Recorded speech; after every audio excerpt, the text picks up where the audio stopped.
네, 오늘 이 아침에 우리에게 주신 하나님의 말씀 사도행전 제20장 7절부터 12절까지 말씀입니다. 사도행전 제20장 7절에서 20절까지 말씀, 찾으신 분들은 자기 성경을 들고 자리에서 일어서 주시기 바랍니다.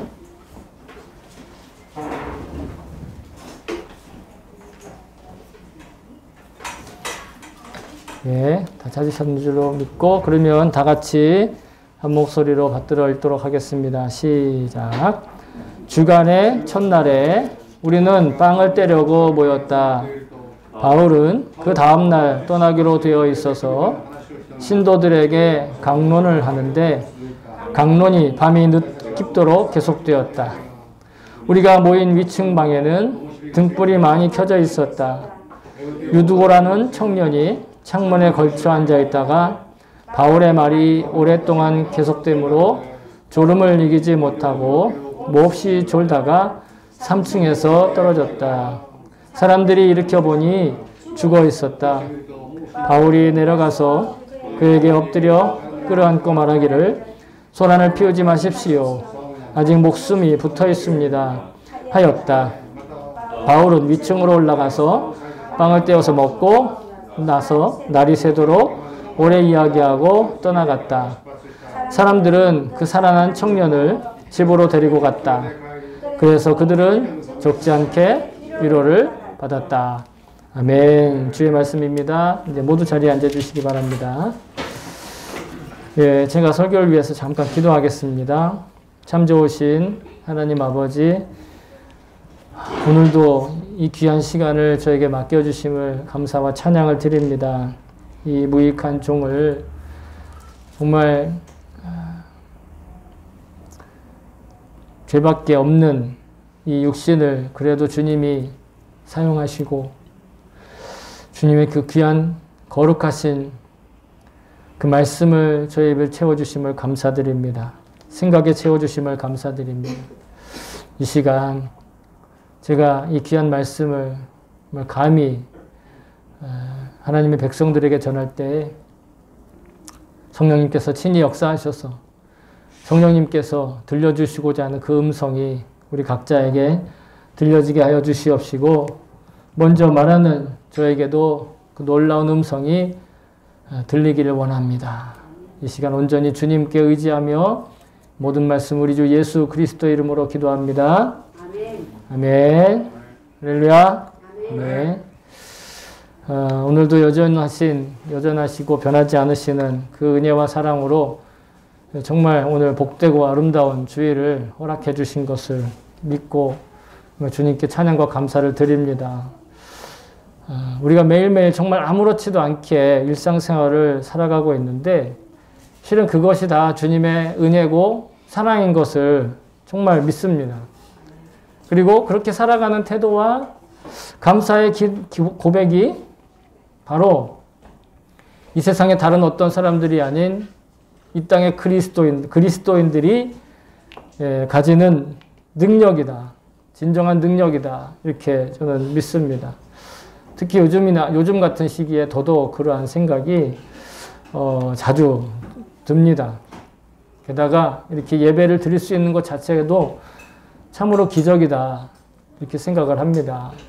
바라기는 정말 여러분들이 이 예배하는 시간을 귀하고 또 귀하게 여겨서 찬양하는 시간부터 함께 모여서 정말 우리 마음을 활짝 열고 그렇게 예배하였으면 좋겠다. 그러면 정말 주님께서 예배하신 감동과 그 은혜와 감격이 더 충만해질 거다. 이렇게 생각을 합니다.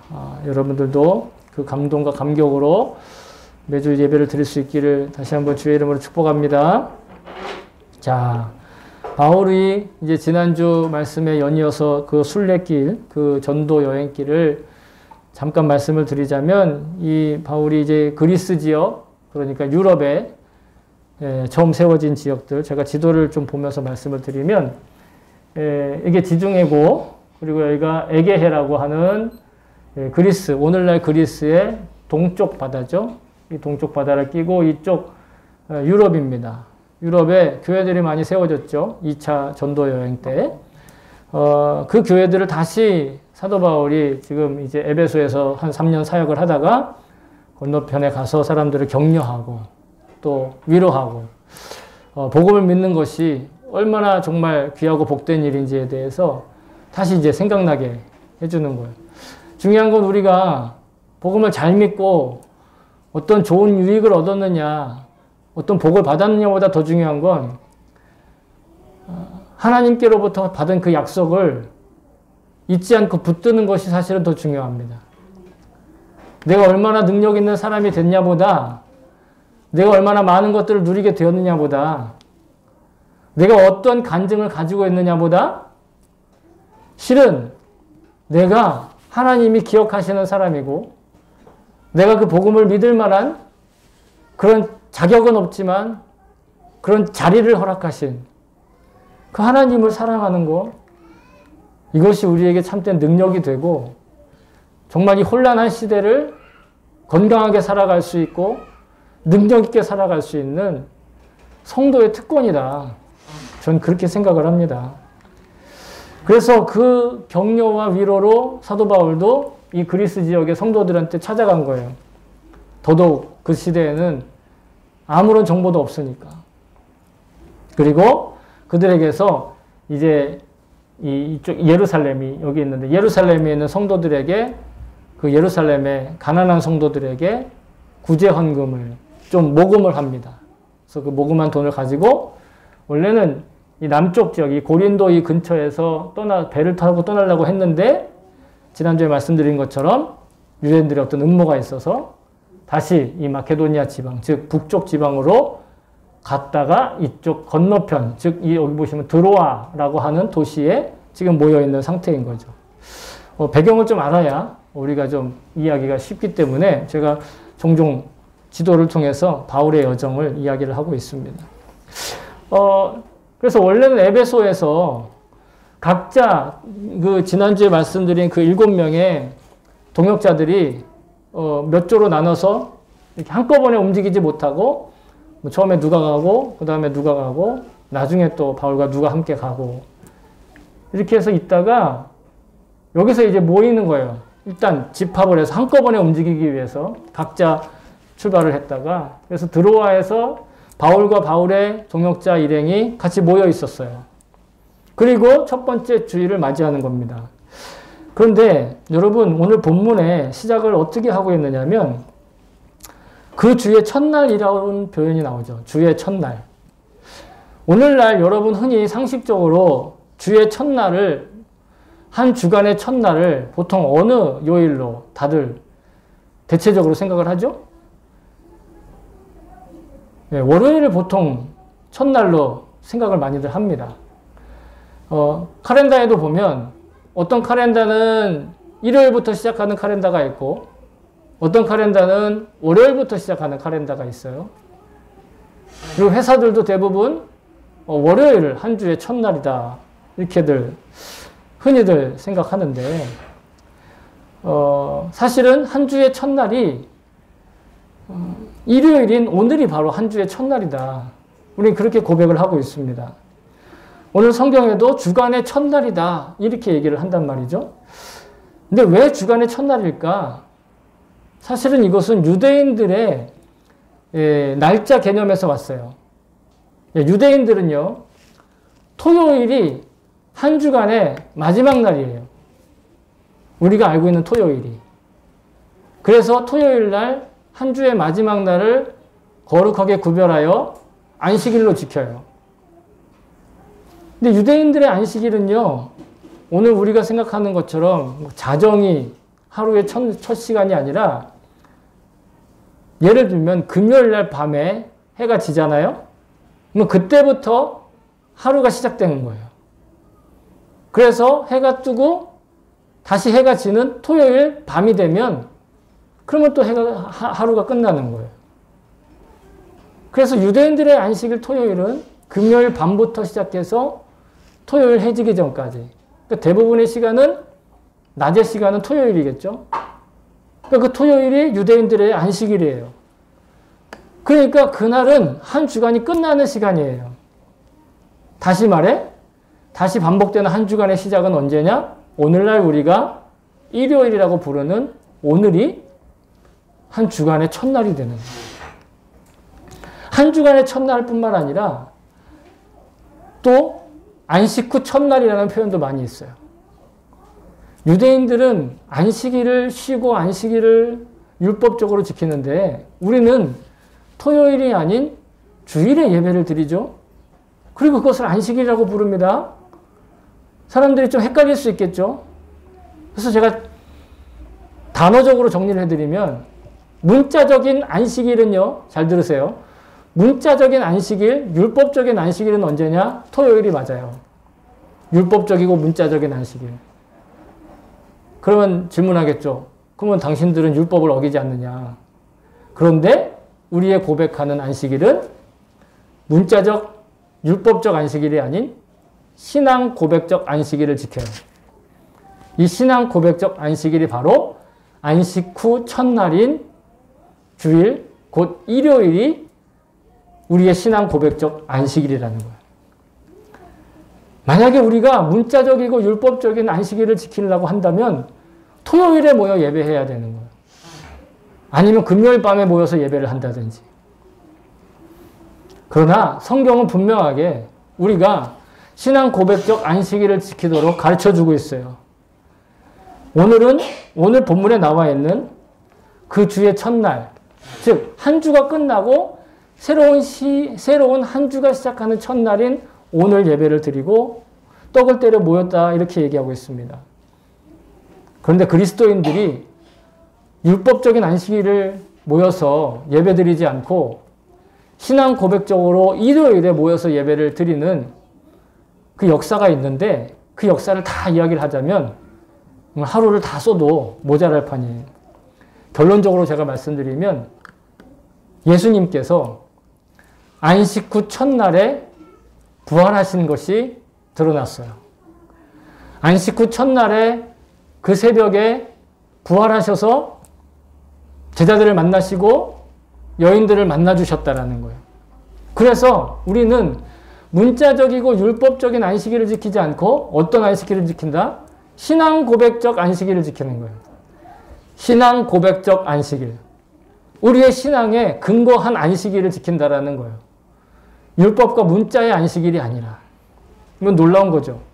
그래서 개신교회는 정통 개신교회는 그래서 주일을 기준으로 예배를 지키는 것을 기본으로 하고 있습니다.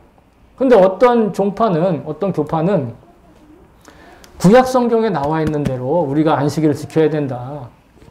그러면서 토요일에 모여서 예배를 지키는 그런 교파도 있어요. 안식교라고 하죠. 제7일 안식교회라고. 그러나 그분들은 문자적이고 율법적인 안식일은 기억하고 지키는지 모르지만 신앙 고백적 안식일은 지키지 않는 거예요. 따라서 그것은 기독교라고 할 수가 없고 그냥 유대교의 아류다. 혹은 유대교의 뭐 그냥 새로운 형태다. 이렇게 저는 개인적으로 그렇게 생각하고 싶습니다. 왜냐하면 기독교의 기독이라는 말, 그것은 그리스도라는 말이에요. 한자로 기독, 그리스도. 누구를 뜻하는 거죠? 예수님을 뜻하는 거예요. 예수님이 부활하신 것이 우리에게 있어서 복음이에요. 예수님이 부활하시지 않으면, 예수님이 부활하신 것이 아니면 우리의 믿음은 아무런 의미가 없어요. 왜냐하면 예수님 부활하신 것이 우리의 믿음의 핵심이 아니면 우리는 다른 종교들과 다를 바 없는 종교 행위를 해야 돼요. 예를 들면 열심히 수행하고 열심히 예배 지켜가지고 내 어떤 덕을 다 쌓아놓고 나의 어떤 종교적인 업적을 쌓아놓고 그것을 심사받아가지고 그거에 맞게 복을 누려야 되는 거죠. 마치 카드 회사에서 포인트를 쌓아주잖아요. 카드 열심히 쓰세요. 그러면 포인트 쌓아드립니다. 포인트를 쌓기 위해서 카드를 써야 됩니까? 아니죠? 그렇지 않습니까? 종교 생활을 한다는 건 마치 포인트를 쌓기 위해서 카드를 쓰는 거와 다름이 아닌 거예요. 이 세상의 다른 종교들은 그렇게 사람들을 얽매고 있는 겁니다. 유대교도 마찬가지. 그러나 기독교는 우리가 믿는 예수님 복음은 예수님이 부활하셔서 그 부활하신 것으로 우리가 영생을 얻는다라는 거예요. 예수님께서 십자가에 죽으심으로 우리가 거듭나고 죄사함을 얻고 뿐만 아니라 예수님 죽으신 거로 끝나지 않고 살아나셨다라는 거예요. 우리가 그걸 믿는 겁니다. 예수님이 살아나신 것이 예수님의 놀라운 능력 때문에 우리가 놀라운 능력이 있는 사람을 따르자고 위해서 예수님 부활하신 것을 따르는 것이 아니에요. 그 의미를 다시 한번 말씀을 드리는데 분명히 예수님은 안식 후 첫날 부활하셨어요. 마가복음 16장 9절에 보시면 이런 표현이 나옵니다. 예수께서 안식 후 첫날 이른 아침에 살아나신 후 전에 7 귀신을 쫓아내신 막달라 마리아에게 먼저 보이셨다. 사람에게 보이셨는데 안식 후 첫날에 부활하셨다라는 거예요. 근데 일본어 성경은 뭐라고 써있냐면 슈노 하지메노 히라고 얘기하고 있어요. 즉 안식 후 첫날이나 한 주의 첫날이나 같은 말이에요. 그날 예수님이 부활하셨어요. 그리고 그 부활에 첫 열매가 되시고 예수님께서 죽으시고 부활하심으로 복음이 완성되었습니다. 그러니까 우리가 믿는 복음은요. 뭔가 열심히 포인트를 쌓아가지고 그 포인트가 어느 정도 쌓이면 천국에 가는 티켓을 받는다. 그런 뜻이 아니에요, 여러분. 내가 종교생활, 신앙생활 열심히 하면 하나님이 이 정도 복을 주신다. 여러분, 그런 유치한 종교가 아니라고요. 이미 하나님은, 예수님은 우리에게, 우리를 위해서 하실 일을 다 하셨어요. 그것이 예수님의 십자가와 예수님의 부활이에요. 그래서 우리가 부활절을 기다리는 겁니다. 그래서 우리가 사순절을 절제하면서 부활절을 기다리고 있는 거예요. 다른 이유가 아닙니다. 그리고 우리도 마찬가지로 안식 후 첫날 죽음에서 부활하시고 죽음을 이기신 그 예수님처럼 우리도 여러분 부활할 거예요. 할렐루야. 이거 놀라운 일인데 할렐루야. 고린도전서 15장 20절에 바울이 고린도에 있는 성도들한테 말해줬어요. 그러나 이제 그리스도께서 죽은 자 가운데서 다시 살아나사 잠자는 자들의 첫 열매가 되셨도다. 여기 말하는 잠자는 자들이란 예수님 재림 전에 예수님이 우리가 살아있을 때 예수님이 오신다. 그런 생각들이 처음 기독교인들을 다 가지고 있었어요. 그런데 점점 예수님 만나지 못하고 죽는 사람들이 생기니까 걱정을 하는 거예요. 예수님 살아서 못 만났으면 이 사람 영생을 얻지 못하는가? 그때 바울이 알려주는 겁니다. 죽는 거는 죽는 게 아니라 뭐다? 잠자는 거다. 주님 안에서 잠자는 자들, 그 잠자는 자들이 예수님이 재림하시면, 예수님이 다시 오시면 깨어 일어나서 부활로 어떻게 한다? 살아난다라는 거예요. 그 부활의 첫 열매가 누구다? 예수님이다. 즉, 내가 앞으로 부활할 텐데, 내가 죽어도 다시 부활할 텐데, 그 첫 번째, 그 부활하는 사람들의 첫 번째 열매가 누구다? 예수님이라는 거예요. 여러분, 제가 어떤 씨를 심었어요. 지금 베란다에 어떤 씨를 심었거든요. 근데 이 씨가 싹이 나고 뭔가 자라났어요. 근데 이놈의 정체를 제가 잘 모르겠단 말이에요. 예? 뭐가 싹이 나고 이렇게 자랐는데. 그래서 애지중지 키웠어요. 큰 나무가 됐어요. 그러더니 어느 날 갑자기 뭔가 열매가 딱 열렸어요. 예? 근데 그 열매가 알고 보니 만약에 사과였어요. 그러면 그 나무의 정체는 뭡니까? 사과나무잖아요. 그런데 그 사과 열매를 맺고 이제 그 나무가 다시 겨울을 맞이했고 이파리가 다 떨어지고 다시 그 다음 해가 됐어요. 봄이 되니까 이파리가 막 나고 막 여름이 돼가지고 막 열매가 맺히기 시작하는데 어라? 배가 열리네? 그런 경우가 있어요? 없어요? 그런 경우는 없잖아요. 그 나무에서 사과가 한번 열리면 계속 사과가 열리듯이 예수님이 우리의 첫 열매, 예수님의 부활이 우리의 첫 열매라면 우리는 멸망하지 않고 그냥 부활하기로, 그냥 그 열매가 맺어지기만 하면 부활하기로 결정되어 있는 거예요. 사과나무를 잘 관리를 안 해서 그 다음에 나는 이제부터 사과나무 안 할래. 배나무 할 거야. 그리고 배를 맺는 사과나무는 없다는 거예요. 우리의 노력 여하에 따라서 우리가 멸망을 당하거나 구원이 취소되거나 하는 게 아니라는 겁니다. 여러분 이거 굉장히 중요해요. 우리가 주의를 지키는 그 이유가 주일 열심히 지키니까 복을 받네. 주일 열심히 지키니까 이것도 되네. 주일 열심히 지키니까 성공하네. 이 정도 수준으로 주일을 지키는 게 아니라 말씀을 드리는 겁니다. 그러니까 주일에 나오는 게 힘들죠. 주일에 나오는 게 어렵죠. 때로는 주일에 이 자리에 앉아있는 것이 지루하지요. 아직 그 첫 열매에 대한 감격을 회복하지 못해서 그래요. 저는 이해해요. 그런데 감격이 회복되면 죽어도 여기 나와요. 죽어도 이 자리를 지킨다고요. 왜?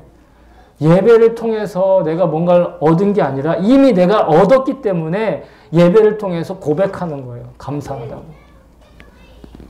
그래서 우리는 뭔가 제사를 지내는 게 아닙니다.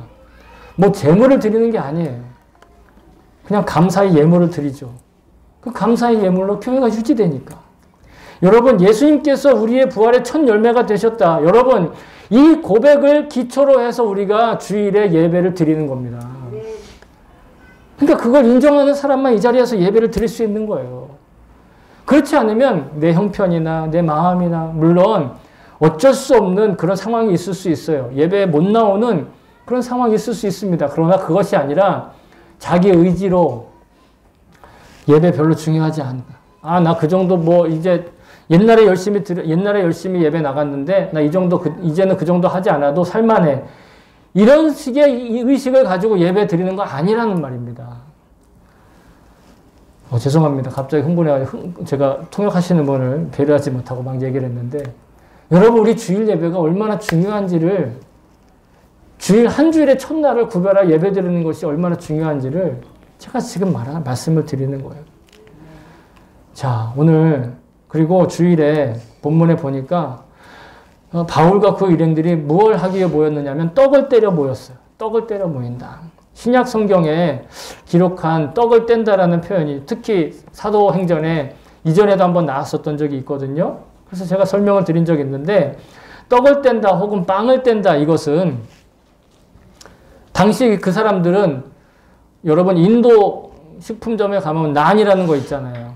그죠? 그와 같이 생긴 형태의 빵을 주식으로 삼았어요. 그걸 뭐 빵이라고도 하기도 하고 떡이라고도 합니다. 성경에서는. 어쨌든 그것을 나누는 거예요. 그런데 그리스도인들에게 떡을 떼고 빵을 떼는 것은 단순한 식사가 아니라 그 이상의 의미를 갖고 있어요. 그게 뭐냐면 예수님께서 아까 부활하시기 전에 어떻게 하셔야 됩니까? 죽으셔야 돼요. 아니 죽지 않은 사람이 부활할 수 있어요? 죽은 사람만 부활하잖아요. 죽으시기 직전에 마지막 만찬을 제자들과 나누셨어요. 유월절 식사로. 그것을 기억하는 일이 바로 성찬이고 떡을 떼는 거예요. 예수님께서 잡히시던 밤에 그 직전 제자들과 만찬을 나눴던 유월절 식사로 만찬을 나누시는 그 장면들은 여러분 여기에 보이시는 대로 마태복음 26장 26절부터 29절, 마가복음 14장 22절부터 25절, 누가복음 12장 14절부터 20절에 나와 있으니까 한번 가서 한 군데라도 딱 기억해 두셨다가 뒤에 가셔서 보시면 어떤 분위기인지 어떤 의미인지 다시 알 수 있어요. 그리고 오늘 우리가 성찬을 드리면서 예수님께서 하신 그 행동을 제가 또 여러분들에게 보여드립니다. 그래서 여러분 우리 교회는요, 우리 뭐 교회들이 좀 다르긴 하지만 우리 교회는 첫 번째 주일에 그 전통과 본을 따라서 성찬식을 통해 예수님과 제자들의 마지막 이 만찬 성례전의 형식으로 우리는 동참을 하고 있습니다. 성례전의 형식을 가지고 하는 거예요. 그래서 왜냐하면 단순한 식사가 아니기 때문에 물론 당시 예수님이 제자들에게 나눠주셨던 방식이나 오늘 제가 성례전으로 나누는 방식이 좀 다를 수 있어요. 그러나 그 의미는 동일합니다. 뭐냐? 바로 우리가 주님의 살과 피를 상징하는 성찬 전병과 포도주스를 먹고 마심으로 우리도 예수님의 몸의 하나의 지체가 된다는 것을 고백하는 거예요. 바꿔서 얘기하면 복음의 약속, 아까 말씀드렸죠. 십자가의 죽음과 부활, 이것이 복음의 핵심이라고 말씀드렸는데 십자가의 죽음 직전에 있었던 성찬이 바로 그것을 고백하는 거예요. 복음의 약속을 고백하는 거예요. 왜? 예수님의 살과 피를 나눠 먹으면 예수님의 죽음과 부활에 동참하는 거예요. 예수님의 살과 피가 내 몸 안에 섞이는 거라고요. 그러면 내 몸 안에 섞인 예수님의 살과 피가 죽으시고 부활하신 것이면 나도 그와 함께 죽고 부활하는 거예요. 그 내용을 제가 만약에 이 자리에서 여러분들한테 막 열심히 설명을 하면 그건 저의 일방적인 선포가 되겠죠.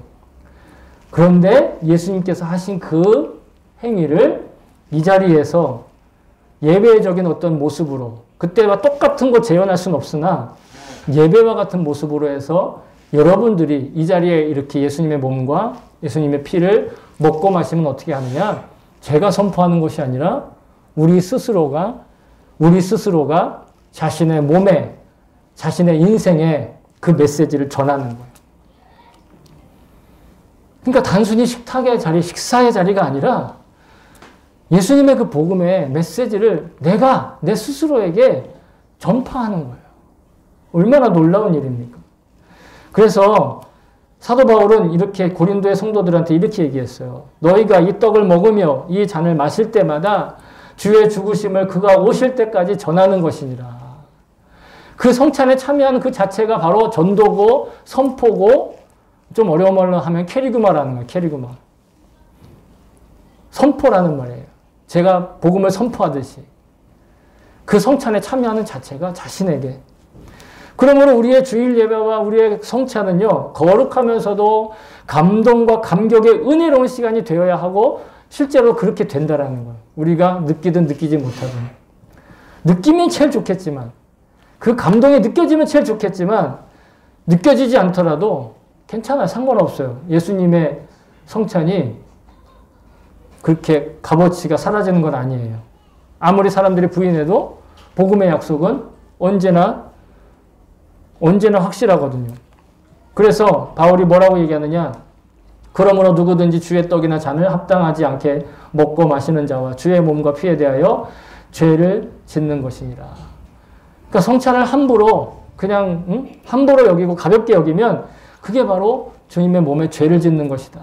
그래서 제가 성찬식이 있기 전주에는 항상 광고를 드리죠. 우리의 몸과 마음가짐과 태도가 성찬에 합당하기를 기도하면서 준비하자고. 한 주간 내내 기도하면 좋겠지만 다 잊어먹더라도 토요일만큼은 한마디라도 꼭 잠자기 전에 기도하고 주님 내일 성찬을 받습니다. 주님의 살과 피를 먹을 때 내가 그에 합당한 사람으로 그 자리에 설 수 있게 해달라고. 내가 그 자리에 참석할 수 있게 해달라고. 성령님께서 나를 만져달라고. 한마디라도 기도하시고 사실 이 자리에 나오는 것이 맞다라는 거예요. 그래서 교회들이 엄격하게 세례를 받은 사람만 이 자리에 나와서 성찬을 받도록 보통 규제를 하잖아요. 그러나 세례를 받았느냐 안 받았느냐보다 더 중요한 건 뭔지 아세요? 세례를 받았냐 못 받았느냐보다 더 중요한 건 우리의 마음 가운데 그 예수님의 부활을 정말 나의 복음으로 받아들이느냐에 그 고백을 하느냐의 여부예요. 예수님의 부활과 아무런 상관없다면 세례를 100번 받고 1000번 받고 이 자리에 나와도 소용이 없어요. 그래서 우리는 주님의 성찬과 주일을 우리가 안식일로 지키는 것은 정말 단순한 어떤 식사교제나 아니면 뭔가를 먹고 마시는 그 이상의 신앙 고백적인 의미를 갖게 된 줄로 믿습니다. 자, 그런데 그렇게 주일에 바울이 강론을 하는데 밤 늦게까지 한 모양이죠. 어떤 청년이 떨어져서 죽었다는 거예요. 간단하게 설명을 하고 넘어가겠습니다. 사람들이 봤을 땐 그 사람 죽었어요. 그러니까 들어보니까 죽었다고 그랬죠. 근데 바울이 보니까 살아있어요. 여러 가지 해석이 있을 수 있습니다. 실제로는 죽었는데 바울이 되살렸다든지 사람들이 당황해서, 왜냐하면 주일에 거룩하게 성찬하고 말씀을 나누고 있는데 갑자기 청년이 3층에서 떨어졌는데 그것도 졸다가 떨어졌다.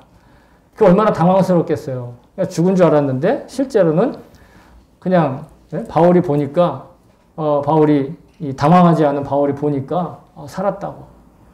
그렇게 알려주는 것일 수도 있죠. 어쨌든 간에 중요한 건 우리가 이 이야기를 통해서 초점을 맞출 건 기적이 아니라는 겁니다. 제 얘기는. 사람이 죽고 사는 그런 문제가 아니라는 거예요. 지금. 뭐 여러 가지 의미를 부여하실 수도 있겠지만 저는 이 말씀을 묵상하면서 창틀에서 떨어져 죽었던 청년이 살아난 그런 기적적인 사건에 주목하기보다 그날이 바로 한 주의 첫날, 안식 후 첫날 주일이라 떡을 떼는 날이었고 말씀을 듣는 날이었고 그날 가장 중요하게 여겨야 할 활동은 떡 떼는 일과 말씀을 나누는 일이었다라는 거예요. 밤이 새도록. 그 일이 어떤 청년들은 어떤 그 유두고와 청년들은 지루해서 아니면 졸다가 그런 어떤 불미스러운 일을 당한다 할지라도 그건 뭐 그게 사소한 일이라는 건 아니지만 그보다 더 중요한 그것보다 더 중요한 그날의 의미가 있다라는 거예요. 예배당이 그런 어떤 나쁜 환경 사람이 막 이렇게 떨어져 죽을 만한 그런 환경이 있어서는 안 된다 이런 것들 이야기하는 것보다 그 사람이 죽었다 깨어나서 그 사람의 가족들이 그로 인해 큰 위로를 받았다 아는 것이 주일에 예배를 드리다가 그 예배를 드리는 것이 정말 이 예배 드리는 것 답지 못하게 아니면 막 여러 가지 실수가 있거나 아니면 여러 가지 막 예배에 집중하지 못하는 그런 일이 일어나지만 그런 이슈들보다 바로 그날이 떡을 떼는 날이고 예수님의 살과 피를 먹고 마시며 주님의 부활과 약속을 찬양하고 그리고 그것을 예배하는 날이었다라는 것. 그것을 기억하는 것이 훨씬 중요하다라는 거예요. 예배를 통해서 육신적으로 유두고는 육신적으로 죽었다 살아났습니다. 예배를 통해서 꼭 우리의 육신이 죽었다 살아나지 않더라도 우리의 영혼이 유두고가 살아나는 것처럼 그렇게 살아나서 그가 집으로 돌아갔을 때 그가 자기의 삶의 자리로 돌아갔을 때 하나님께서 그를 통해 적지 않은 위로를 주신 것처럼 그 살아난 유두고 때문에 주변 사람들이 적지 않은 위로를 받은 것처럼 우리가 이 예배를 통해 이 세상에 적지 않은 위로를 주는 적지 않은 격려를 주는 그런 기적적인 사람으로 우리가 살기를 원합니다. 여러분 주일을 주일답게 지키는 것 주일을 꼭 지켜야 되는 것 성찬을 받아야 되는 것 이런 것들이 거듭남을 경험하지 못한 어떤 분들에게는 육신적으로 지루하거나 심리적으로 부담스러운 일이 될 수도 있습니다.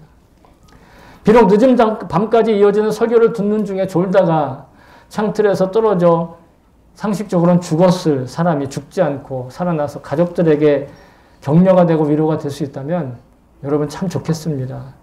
단지 기적을 말하는 것이 아니라 설교를 듣고 지루해하던 누군가 결국 그 자리에 그 시간을 지킴으로써 유두고의 육신이 살아나는 것처럼 그 영혼의 죄사함을 받고 영생을 얻어서 주변의 이웃들과 가족들과 만나는 모든 사람들에게 위로가 되고 격려가 되는 존재로 정말 다시 한번 거듭나고 다시 새 힘을 얻을 수 있다면 정말 좋겠습니다. 그것이 오늘날 우리가 드려야 하는 예배의 의미인 줄로 믿습니다. 사랑하는 성도 여러분, 오늘 정말 우리는 몇 달 만에 다시 성찬을 나누게 되었습니다. 이 작은 전병 조각과 포도주스를 나누며 우리는 주님의 살과 피를 받아 먹고 마시는 것입니다. 그리해서 우리는 주님과 한 몸이 되는 것입니다. 또 우리 서로가 한 몸이 되는 것입니다. 거룩한 떡을 떼는 마음으로 이 매달의 성찬 예식에 정말 경건한 마음으로 감동스러운 마음으로 동참할 수 있기를 바랍니다. 또 우리는 매 주일 한 주간의 첫날을 구별해서 예배를 드립니다. 성도가 주일 예배를 거룩하게 지키는 건 앞으로 받아야 할 축복을 쟁취하기 위한 어떤 신령하고 거룩한 율법적 행실을 정립해 나아가는 것이 아닙니다. 이미 우리는 영생의 존재로 살리신 부활의 첫 열매이신 예수님을 찬양하고 경배하고 예배하며 말씀을 통해 들리는 주님의 음성에 귀를 기울이며 기억하고 기념하는 날인 것을 믿습니다. 저와 여러분이 이런 귀한 주일을 가장 소중하고 귀중하게 여기며 생각할 때 말씀 듣기가 지루하며 졸다가 창문에서 떨어져 죽었던 청년 유두고가 죽지 않고 살아나는 것 같은 기적적인 일상을 살게 되는 것을 믿습니다. 저와 여러분이 기적보다 율법적인 태도보다 매 주일의 첫날을 우리에게 허락해 주신 주님의 은혜와 사랑을 기억하며 늘 주님과 동행하는 행복한 인생을 살 수 있기를 다시 한번 주의 이름으로 여러분을 축복합니다. 아멘.